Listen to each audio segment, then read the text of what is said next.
Hello, hello, and welcome to another edition of Breakdown with the American Legislative Exchange Council. I'm Lars Dalseide, and with me today is Lee Schalk, Vice President of Policy. Lee, welcome. Thanks for having me, Lars. Pleasure to have you on here. And recently, you co-authored an op-ed that appeared in the OC Register and a number of other publications all up and down the California coast, talking about the drop in the credit rating that the U.S. government experienced with the Fitch Ratings. What happened there? Yeah, so this was a piece that I co-authored with Thomas Savidge on our team, who is our research director at the ALEC Center for State Fiscal Reform. And as you noted, Fitch downgraded the U.S. credit rating recently. This is only the second time in U.S. history that we've been downgraded. And in our piece, what we talk a lot about is that, of course, this is very concerning for leaders in Washington. You know, in Fitch's report, they said that there was expected fiscal deterioration for the United States when they looked at the amount of debt that we're carrying, the amount of overspending that we're doing. And so what we really wanted to look at was, what does this mean, not just for our country, but for the states? Because as you know, Lars, so many of our states are overly dependent upon federal dollars for their state budgets. So what can states do to prepare for a rainy day? Well, we went from a AAA down to was it a AA? AA plus. AA. And I assume that that's still better than most countries out there, but it is still a little bit shocking when you consider that the dollar is basically the international currency. So as the states are looking at this, what are the things that they can do to make sure that they're not going to fall victim to what I'm guessing is going to be a shortfall? Yeah, I mean, when you look at the state of our country, I mean, just take the national debt, for example. We're hurtling towards $33 trillion in federal national debt. And that's something that was really unthinkable just a couple of years ago, just a couple of presidential administrations ago. And today, we also took a look at what did the National Association of State Budget Officers, what was their calculation of how dependent states are on Washington for their budgets. Going back to 1991, just about 30 years ago, federal dollars made up nearly 24% of total state spending, which I think is way too much. And that's going like into roads, into Medicaid. What is that? Yeah, it could be, federal dollars going towards Medicaid, which is, of course, the joint state and federal program for health insurance. It could be grants for construction projects, education funding, you name it. Okay. But this is back in 1991. Fast forward to today, and that number, that percentage has just skyrocketed to nearly 38%. We looked at the state of California, their budget, when you look at federal dollars, they're relying on 38% of federal dollars to make up that huge budget that they have. We also know from lots of research that we've done that the more federal dollars flow into the states, the higher state spending goes. There are often costly strings attached to federal dollars or maintenance of effort requirements. Maintenance of effort. Which means that's for right. the uninitiated. Yeah, I mean, when you get federal dollars or you decide to accept that money, there are often strings attached or things that you have to do on your end, right? So the federal government may give you a grant for a construction project, but you're responsible for keeping it maintained or for providing, a certain percentage of the cost of the project. So. Okay. It's not a free lunch, as we often like to say. It's not that, we're just getting these federal dollars and we don't have to have any skin in the game. If my wife tells me, hey, there's something on sale today at the store, well, we might be saving a little bit off the overall price, but we're still spending X amount of dollars out of pocket. Yeah, it's one of those great things when you see a sale. It's like, I got to buy it now or I'm losing money. Or maybe you wouldn't buy it in the first place. Well, when you think about it, it's you're talking about this as a 30-year process going from 24 to about 37, 38% of the state budgets.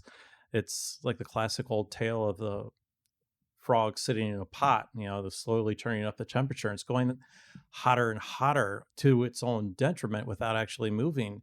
So these states, were they just getting lazy? Was it, you get a little used to the idea that you're getting a little extra and a little extra, and next thing you know, it's ballooned up to how far it's been? Well, at all levels of government, we've seen whether it's local, state, or federal, spending has just increased over time. And so have taxes and revenue collections. I mean, year after year, the federal government is collecting record dollars in terms of tax revenue. And yet, because we can't get spending under control, we're really not solving the problem. It's just kind of growing and growing out of control. We often say that taxes and spending are two sides of the same fiscal coin.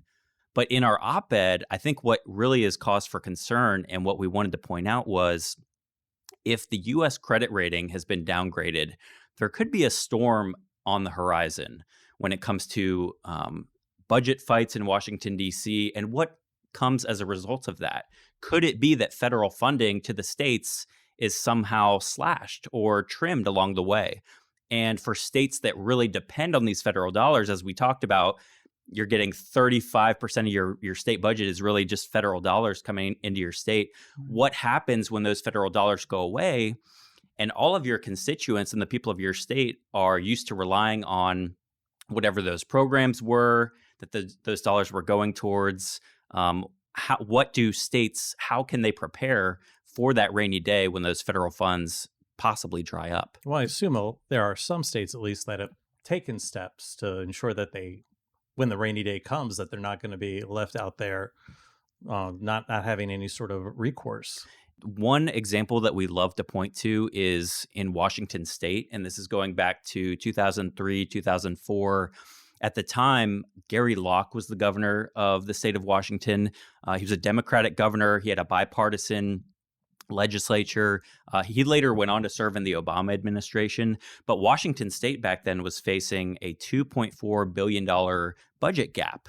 And they implemented what we like to call priority-based budgeting. In their case, it was the Priorities of Government Program, or POG. But essentially, they brought a group together and they said, okay, we know that our economy can't handle tax increases right now. So let's look at the amount of revenue we have available. Let's prioritize where we want that spending to go. And let's work together to make sure that we're coming up with those priorities of government. As a result of that process, and there's a lot more you can read about this in the ALEC State Budget Reform Toolkit, but as a result of that process, they closed that budget gap without raising taxes. And part of what Tom and I argue in our piece is that if these federal funds are drying up, what is a state going to be tempted to do to make up for those budget gaps? Turn to tax increases. We know that that's economically damaging. That can hinder growth. You know, you can look at richstatespoorstates.org and see how a lower tax environment can really help a state remain competitive. But really what we argue is that getting the spending in order at the state level and also taking, I think, an inventory of what are all the federal funds that are coming into each state. I think that's really important to know and help better prepare for a rainy day. Yeah, because you were saying that the option is tax revenue, but the other option is also going to be program cuts. And how do you decide that outside of I guess most politicians would decide the programs that we cut are the ones that less people are supporting. Yeah, totally. And I think so it's not necessarily even what's working, but what doesn't have the support. Yeah. And part of the priority-based budgeting model is it's really all about looking at outcomes, because we know that the status quo of budgeting at the state level is all based on money, right? It's about, okay, let's take last year's budget. Let's look at maybe caseload increases. Let's adjust for population growth or inflation, and let's just layer on some additional spending. And year after year, the budget grows larger and larger. Instead, the better alternative is let's budget for outcomes. Let's see how much revenue we have available, but let's make sure that how we're spending it is actually being spent effectively and that we're accomplishing what we're setting out to do. And so I think measuring outcomes is a really important piece of the budgeting process. And the other thing is, I mentioned taking an inventory of these federal dollars that are coming into your state. Look at what Utah did with their financial ready package, where they're basically cataloging all the different money that's coming in. And they're making a plan for any sort of decrease in federal funding, starting at whether it's a 5% decrease or a 25% decrease. Utah is ready because of their financial ready plan. And it's really, I think, positioning them to weather a storm that could be coming from Washington. And I'd assume most states aren't even thinking about that, much less preparing for it. One more part of that, though, before we wrap this up, though, you were talking about in the state of Washington, they had the priority-based budgeting and what they're doing there in Utah. But there's also, how does Tabor, the Taxpayers Bill of Rights, how does that come into play for those who are in Colorado or thinking about adopting a similar plan? Yeah, that's a great question, because I think when you talk about the Taxpayers Bill of Rights, now this is something that we would call the gold standard of fiscal rules.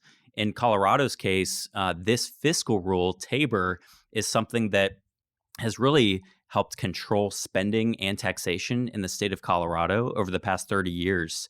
And as a constitutional amendment, it limits the amount that the state government can spend in a year over year to increases in inflation and population growth. And so if a local taxing authority or the state government in Colorado wants to collect tax revenue above the Tabor limit, they have to seek approval from taxpayers. If taxpayers don't approve of collecting that additional revenue, all of it goes back out to the taxpayers in the form of a Tabor refund. And so taxpayers have received, I believe it's over $8 billion in Tabor refunds since 1992, which is really incredible. But the great byproduct here is that it stops the government from just growing and collecting more and more revenue. It really puts a check and a balance there for both local and state government. Well, no wonder there's been a push for the government to get rid of Tabor if it's right. going to limit what they're able to do. Wow. So that there are some avenues, just because if the credit rating drop and if the fiscal irresponsibility that we've had so far, spending on the national level, does continue, there are avenues for states to take to get out of this mess. Yeah, that's the beauty of the states, right? The 50 laboratories of democracy. There are a lot of great examples of what we can learn from others and prepare for this rainy day. There are also a lot of examples of what not to do.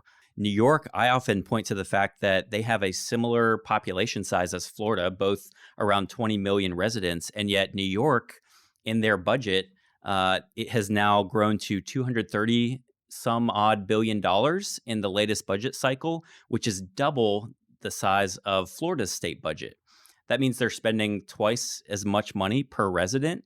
And yet New York is also famous or infamous for its high income tax rates, some of the highest tax rates in the country. And of course, we know the free state of Florida has no tax on personal income, and yet is still able to deliver on government services and really foster an environment for growth. So at the end of the day, the 50 laboratories of democracy really do give us a lot of great examples, some cautionary tales, but I think that Washington, D.C. needs to learn from the states that are getting it right. Washington, D.C., learning from the states. Well, what a day that would be.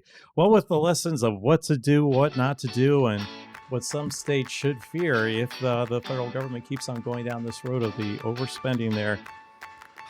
It is quite the tale. Lee, I thank you for joining us today. This is Lars Dalseide, inviting you to join us again for another edition of Breakdown.